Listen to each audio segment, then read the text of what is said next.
After the somber funeral for my father, a prominent shareholder, my brother-in-law caught us off guard by raising the delicate topic of inheritance. The focus shifted to stocks and a substantial $5 million request, confidently asserting that my wife, the eldest daughter, and my sister was set to inherit this windfall. The revelation initially filled her with joy at the prospect of a significant inheritance. However, their excitement was short-lived when the family lawyer delivered the disheartening news that my brother-in-law had no legitimate claim to the inheritance. I, Greg Johnson, a 42-year-old office worker, reflected on my father's vibrant life. Despite his age of 78, he remained full of vitality, actively engaged in his work. My older sister, a perpetual source of trouble, led a carefree life, causing continuous worry for our parents. In her middle age, she introduced Aaron Corner, a man she intended to marry despite his youth and handsomeness. I couldn't warm up to him due to his demeanor. My sister demanded that our father finance her wedding, swiftly depleting the funds and unapologetically seeking more. A year after her marriage, tragedy struck. Our father collapsed while playing golf and passed away a few days later. Overwhelmed by grief, I found myself struggling with the funeral preparations with no assistance from my sister. After the funeral, a lawyer visited our home to discuss the inheritance outlined in my father's will. While my mother and I were already aware of its contents, my sister and brother-in-law were oblivious until then. They shockingly claimed that the stocks and the $5 million inheritance should go to my wife. Stunned and speechless, my mother and I were taken aback. The lawyer corrected them, revealing that my brother-in-law had no right to inherit. Surprised and disappointed, my sister and her husband expressed disbelief and shock. The lawyer dropped another bombshell. My sister and I did not share the same father. This revelation left my sister furious, demanding an explanation from our mother, who wore an indescribable expression. The long-held family secret had finally come to light, leaving my sister shaken and seeking answers. "I'm sorry," our mother managed to say amidst the shaking emotion. "You are the child of my previous husband. Since childhood, my sister had teased me, claiming that Dad loved her more. Now faced with the truth, she seemed unable to accept it. However, she quickly shifted her stance, suggesting that if she was adopted, she would still have inheritance rights. Aaron chimed in, agreeing with her, yet our mother firmly denied any adoption, causing disbelief. "I'm the eldest daughter, and even Dad said so," my sister angrily declared, glaring at me. In response, I felt my anger intensifying as I countered my sister's insatiable desire for more, despite the considerable amount of money our dad had already given her. My brother-in-law chimed in, supporting her claim and stating that it's natural to spend money on one's daughter. However, the lawyer intervened, drawing attention to the questionable spending, including debt repayment, and suggested reviewing the will. My sister panicked, claiming ignorance about any will. It turned out that our father had wanted to discuss and decide the contents with the family, but she had skipped it for frivolous reasons. When the lawyer proposed reviewing the will, my sister and her husband reluctantly agreed. The will clearly stated the transfer of property to my mother and me, explaining why my sister was not adopted. Her mistreatment of me and reckless spending had disappointed our father. Realizing she had no right to the inheritance, my sister was visibly shocked, and her brother-in-law, who had initially supported her, suddenly changed his tune, accusing her of lying and abruptly leaving the room. In her anger, my sister blamed our mother for not asking to have her adopted, claiming it was unfair that only Mom received the inheritance. Frustrated, she cried and screamed, expressing her disappointment. Despite my sister's outrageous behavior, the lawyer remained calm, explaining that as the biological son, I had the right to receive it all. Before things escalated further, he warned that the police might need to be involved if the situation continued. My sister appeared startled by the mention of the police, given her history of repeated theft. As my mother spoke tearfully to her, she clicked her tongue and left the room. Half a year passed, and the inheritance proceedings were completed without issue, despite some grumbling from my sister and brother-in-law. They couldn't stand against the lawyer's efficiency.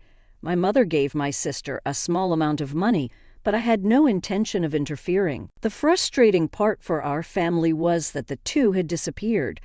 Their blood and greed were so evident that even our relatives were lost for words.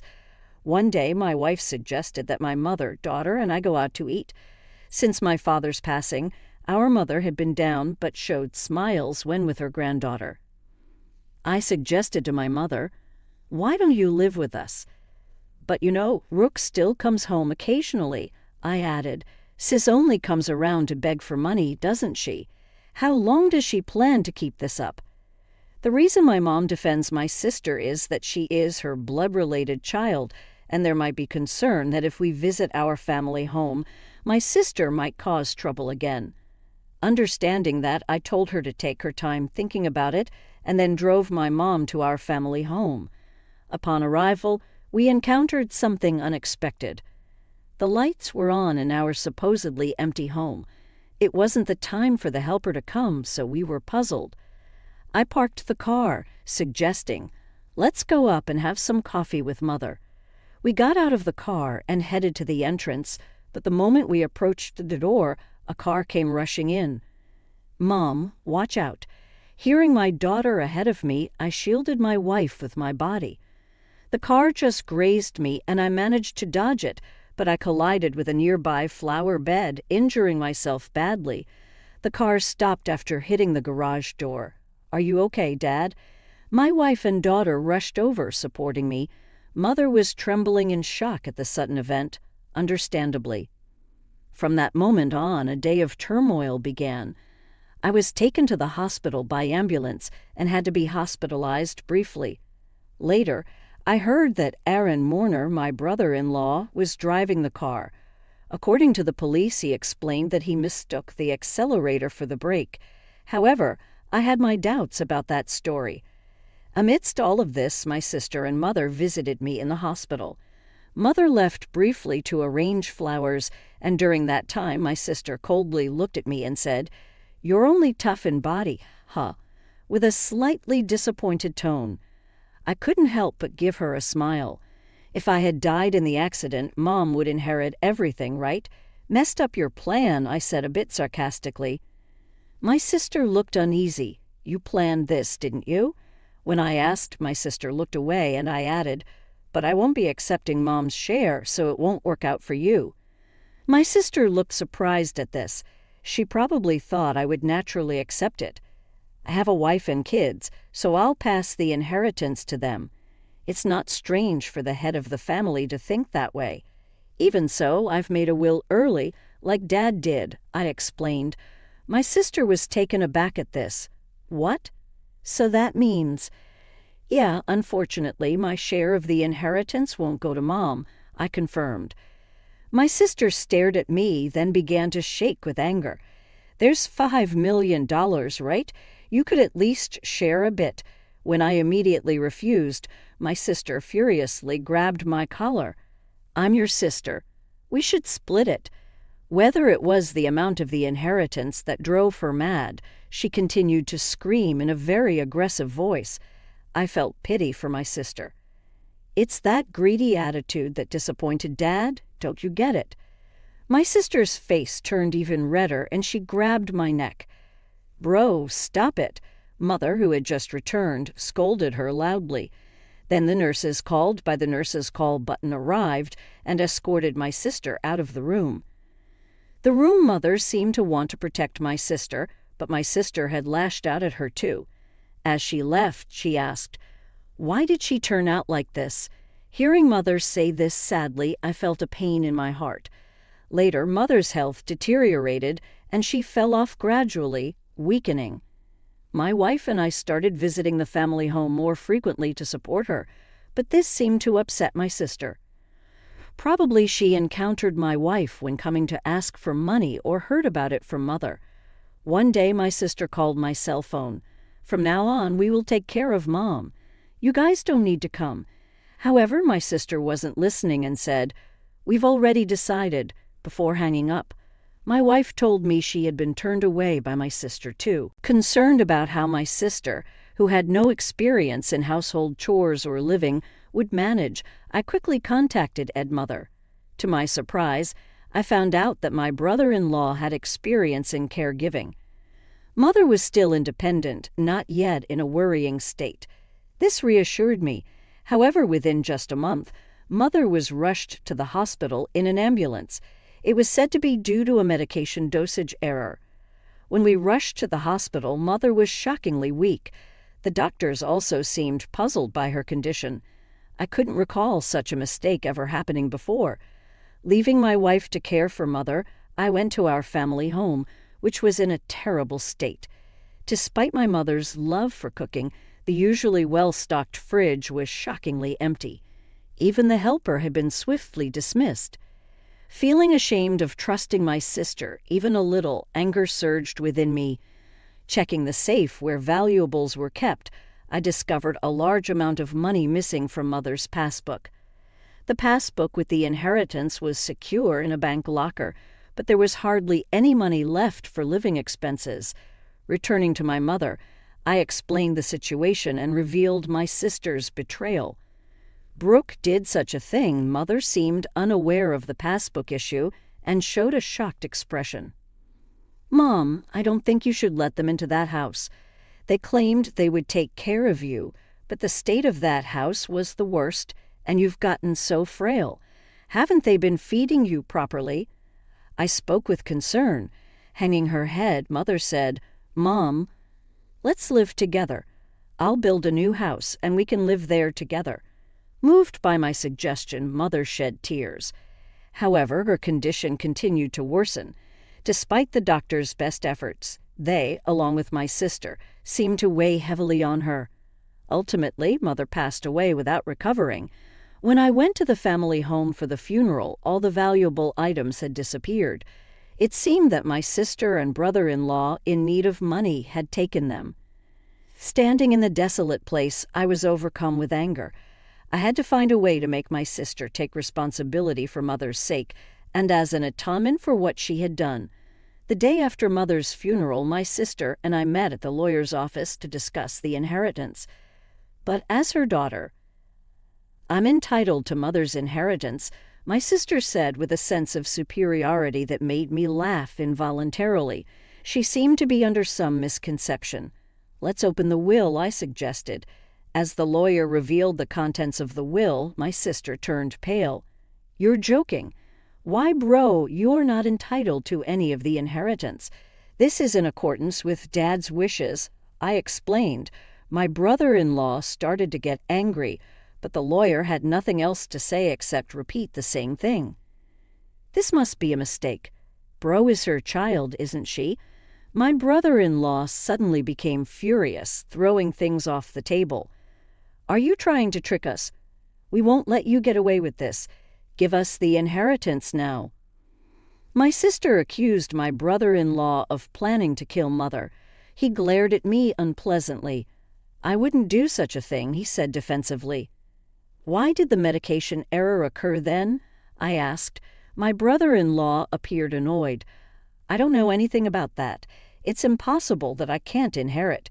You must have done something," he accused me. My sister was getting more agitated. "I'm even behind on my condo payments," she lamented. I was shocked she hadn't rushed to Mother's side after hearing of her death, because she was busy with such matters, hoping for the inheritance. "Really, there's nothing left," my sister pressed the lawyer. "That seems to be the case. Let me explain in detail," the lawyer explained. Ultimately, after deducting what my sister had withdrawn and sold, there was hardly anything left for her to inherit. My sister held her head in dismay. I had discussed this in advance with the lawyer. I found satisfaction with the outcome. "Stop joking. There can't be so little," my sister protested. My mother and I hadn't told my sister, but most of Mother's property had already been distributed to my children, her grandchildren. Therefore, there was already little left to inherit. However, My sister kept murmuring her dissatisfaction. I felt nothing but resentment towards my sister, who had lived off the money given by father and now mother, thinking she could rest easy knowing I would take care of her, but she just took her money. "You are a true disgrace to our parents." I raised my voice in frustration. "Caring for someone costs money, you know. Don't you understand?" I challenged her. "Then show me the receipt for what you spent on Mom's care. I'll cover any necessary expenses," I offered. My sister turned pale and was at a loss for words. "I threw those away. That's not good. Without receipts, it can't be proven as evidence," the lawyer intervened. During this, my brother-in-law tried to calm me down. "Greg, your sister is in a tough spot. Maybe you could help her out a bit as family." I refused. "I've been hurt by my sister for a long time. Frankly, I feel like it's karma," I admitted. "You're the only siblings, maybe just a little," he suggested, but I remained firm. I was filled with anger, and so was my brother-in-law, apparently. Dan, if that accident had worked out, Rook would have had the entire inheritance. What accident? Before I could ask, my brother-in-law started talking on his own. "Because of this, brother, things didn't go as planned.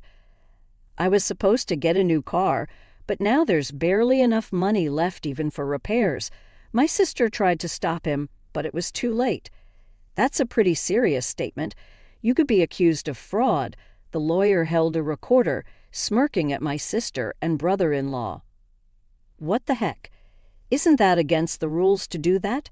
You agreed to our conversation being recorded at the beginning, didn't you?" Called out by his own words, my brother-in-law's face turned pale. To him, I had one thing to say: "Aaron, I will be pressing charges about that accident." "Don't joke. Where's the evidence?" my brother-in-law protested. "The evidence has just been provided by you," my sister cried, beginning to hit my brother-in-law. "You idiot. It's all your fault. Why did you say that?" Later, my brother-in-law faced legal consequences for his actions. Additionally, unresolved suspicions about his past emerged, requiring police involvement. For some time, my sister, as an accomplice, was said to face lesser charges. However, struggling with her condo payments, she was turned away by relatives when she asked for money. In contrast, I chose to work earnestly and not rely on inheritance. Now, receiving stock dividends has become a small pleasure in my life. In the aftermath of the legal proceedings, the rift between my sister and me widened. The family bonds that were already strained became nearly non-existent. Despite her attempts to seek support from relatives, my sister faced a cold shoulder, and her financial struggles continued. Meanwhile, I focused on building a stable and fulfilling life for my own family. Working diligently, I found solace in providing for my wife and children without relying on the tumultuous inheritance battles that had plagued us. The stock dividends became not just a financial benefit, but a symbol of my commitment to a more secure and principled life. Over time, my sister's situation didn't improve. The consequences of her actions weighed heavily on her, both financially and emotionally. It became a stark reminder of the importance of responsible choices and the lasting impact they can have on one's life. As the years passed, I held no ill will towards my sister, recognizing that everyone faces their own battles and makes their own choices. Still, the events that unfolded served as a powerful lesson about the significance of integrity, responsibility, and the enduring consequences of one's actions. In the midst of the turmoil, I found strength in forging ahead with resilience, determined to create a future that wasn't tainted by past misfortunes. The dividends, once a mere financial gain, evolved into a testament to the enduring power of personal growth and the ability to rise above adversity. Life moved forward, and I embraced the opportunities to thrive, leaving behind the shadows of familial discord. The lessons learned from this chapter of my life became an integral part of shaping my values and decisions, ensured a legacy built on principles rather than the pursuit of material gain. In the end, it was not the inheritance that defined my journey, but the choices made along the way. Choices that led to a life grounded in authenticity, resilience, and a commitment to building a better future for those I cared about the most.